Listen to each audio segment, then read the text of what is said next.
ये एक साइल है हमारे जिनका ताल्लुक आरफ वाला से है कि अगर कुरान पाक गिर जाए तो उसका कफारा क्या है, उसका कफारा कैसे अदा किया जाए।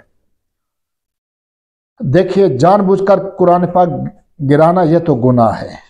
अगर इत्तिफाकन हाथ से गिर गया तो यह गुनाह नहीं, लेकिन फिर भी किसी हद तक बेअदबी तो हुई है, गफलत तो हुई है, इसलिए अपने आप को कोई ना कोई सजा दे और उसके लिए कोई सदका कर ले अपनी हिम्मत के मुताबिक। बस यही सदका कर लेना, यही उसका कफारा है जिसकी कोई मिकदार मुकर्रर नहीं है।